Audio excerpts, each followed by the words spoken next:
we got to talk July 1st. 4th of July is coming up, but there's something more important coming up, in my opinion. Yes, the freedom of the world, we know. Freedom of the country, great. Training camp. Training camp's more important. No, salute to everybody. 4th of July, definitely a time to celebrate independence and all that stuff. But it's July. It's training camp.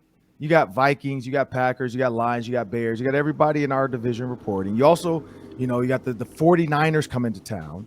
I'm going to ask you guys, and then I'll go last. So I'm going to let's go Reggie first. What's something you're looking forward to or storyline you can't wait to follow during training camp this year? I want to see, this is like low-hanging fruit here, but I want to see if Kirk Cousins can go to that next gear, that next level. We saw what Matt Stafford was able to do in an offense, similar to the one that Kevin O'Connell is going to be running here. I just want to see if Kirk can elevate. What was cool was there were a couple games where Kirk was getting them in position to win these games. I'm thinking about Arizona. He actually did it in Carolina. That was really cool, really fun to watch. I want to see that more consistently and see if that's another gear, another level that he can take the team to. And then you're talking about him getting another contract and people being like, oh my gosh, we're stuck with Kirk Cousins. But it's well, if he's going to play and he's going to ball out, then, why not? Why not pay the man? And so I think that's one of the bigger things that I'm intrigued to see, just how well he acclimates to this offense that, he's kind of, he talked about going on note cards and things like that to try to learn the offense, because it's a similar offense to what he did in Washington because they worked together before, but there's new wrinkles there. The game has kind of evolved since then. And so I'm eager to see how well he learns the offense and how well he can just kind of take the game, which he's already pretty good. He's like a solid NFL quarterback, but I'm excited to see if he can go to that elite status with Kevin O'Connell and take this Vikings team to where they want to go. Yeah, I think, Reggie, you nailed the A topic. That's the A, B, and C topic, honestly, is can Kirk Cousins take this team to the next level? But I would say after that, I'm looking to see how much this coaching staff empowers young players, because the last coaching staff definitely had the feeling of you have to pay your dues. Even if you're a first-round pick, you got to come in here and sit on the bench, and you're going to learn your lessons. Well, I want to see if this coaching staff is willing to elevate guys like Lewis Cine, 32nd overall pick, Ed Ingram, second-round pick, Andrew Booth Jr., second-round pick, because I think in previous years, those guys would be redshirting, more or less, in year one. I'm curious whether there will be room for them to play, though, with this coaching staff that might be a little more forward-thinking, that might make things a little easier on the younger players and not, look down on them because just of their age and lack of experience, and try to elevate them in this rotation and at least get them to a spot where they can contribute early on in their careers. Last year's draft class gave the Vikings so little that it really hurt their depth. And you could honestly say the same thing about the last two draft classes. I mean, Rick Spielman got a bazillion picks, and how many of them were truly impact players other than Justin Jefferson?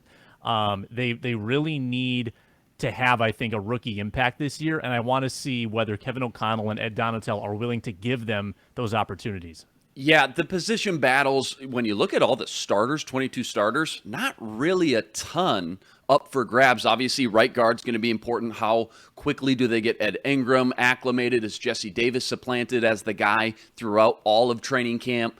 But it's the depth. You're right, Sam. It's what happened to this 2021 class. How much of those guys can still be a factor? Can Wyatt Davis, a third-round pick from Ohio State, Remington Award winner, best offensive lineman in college football, can he make a push at right guard? Wide receivers 4 through 6, you got a big handful of, a lot of unknowns and talent. Question mark, Amir Smith-Marset coming off the injury in the boot. Jalen Naylor, the rookie from Michigan State. BC Johnson, don't forget about him. Bring in Albert Wilson.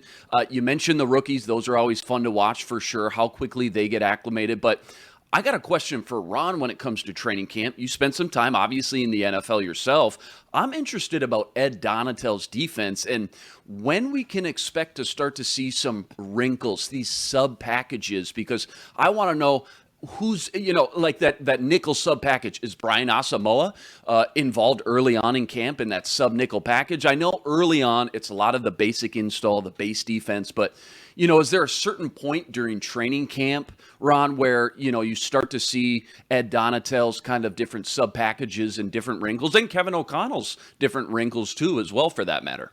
Yeah, for me, so, I think everybody kind of hit where I'm at, mainly the receivers. Like you look at Adam Thielen, KJ Osborne, Justin Jefferson. Those are your three.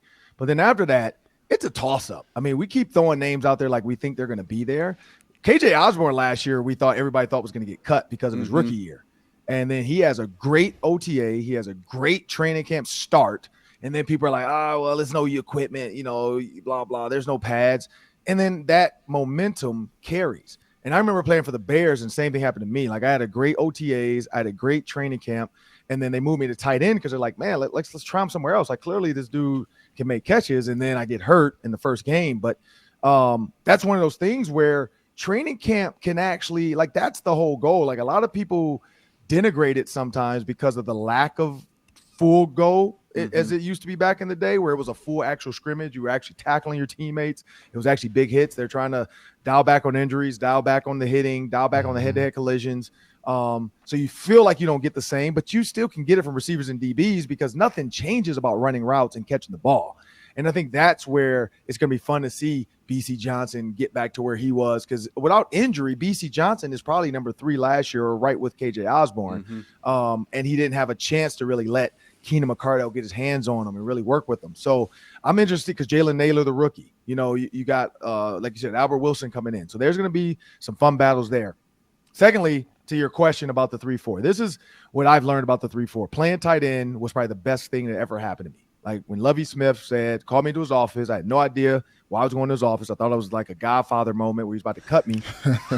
And he says, I got to offer you, you can't refuse. I need you to play tight end. I need you to play tight end. And so I was like, what? I was like, all right. And so I started gaining weight. I got to about 247, 250. Wow. Started playing tight end. But what I learned in playing tight end, what I still use to this day on Vikings Game Day Live and all my shows, when I'm talking to players, when I'm talking to coaches, is when playing tight receivers, we really only got to know 3 things: where the safety's at, where's our cornerback at, and then what's the play. Those are the 3 things. Find the safeties, find your guy covering you, and then what's the play. That's it. And then maybe the blitzer. That's 4. At tight end, you got to know everything. You got to know what protection you're in. You got to know if there's a run versus pass. You got to know who's your guy if you're double teaming. You got to know if there's a guy pulling, which way do you need to turn? If it's a screen, where are you going? I mean, because if some screens tight ends release, some screens tight ends are acting like they're blocking. Some screens you're the middle tight end screen. Like there's a lot to learn at tight end, pass protection wise. When the quarterback points out the mic, you got to know, because now you're counting everybody to the right of the mic, if you're on the right or the left, because you got to know which guy comes that makes you hot at tight end. So when I say that, the 3-4 is the hardest defense to decipher sometimes because of the fact that there's 2 technical mics. There's a Mo and a Mike. However you decide to, deviate it, whatever every team calls it different. Some people call it a jack and a something else. But one guy's kind of your enforcer. One guy's drops back into coverage. Cool thing about that is Ed Donatell can get really creepy, really freaky, and really like what is going on with his defense. And if you look at the Ravens with Ray Lewis, Ed Reed, Dalius Thomas, Peter Boulware, Mike McCrary, Terrell Suggs, like they would move. It was a lot of movement, a lot of Anthony Weaver. It's a lot of stuff going on. And what you can get out of that is a guy like Terrell Suggs early in his career that was undersized, that was a DN that played outside linebacker.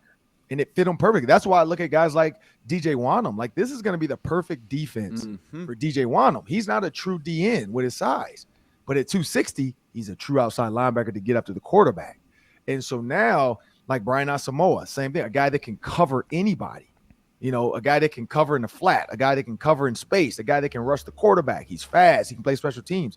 So, for Ed Donatell, I think the key is going to be not showing too much too soon, but when it's time to confuse quarterbacks, throw the kitchen sink at them, Yeah, I think it's gonna be fun. But in the 3-4-2, what you get natural rush edges without having to blitz, because you can send either linebacker, and if they guess wrong on who's the rush linebacker in this play, you now get a guy coming scot-free, like the video of Peyton Manning screaming, "Damn it, Donald!" because the running back went the wrong. I think it was Donald Brown. I forgot who the running back was, but went the wrong way because there was no blitz. He just went right versus scanning to realize I need to go left because this end over here is a lot better than the guy on my right.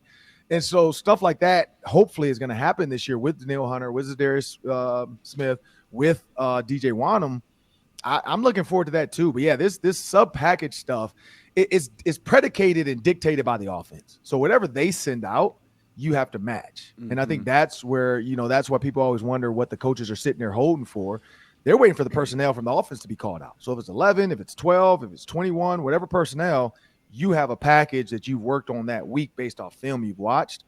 And that's the key. The other thing I want to see, though, too, is how much does this offense look like the Rams? Because I know when you come from a team, the only film you have is your team. So he's bought a ton of Rams footage. He's bought a ton of Rams film. He's had it on his iPad.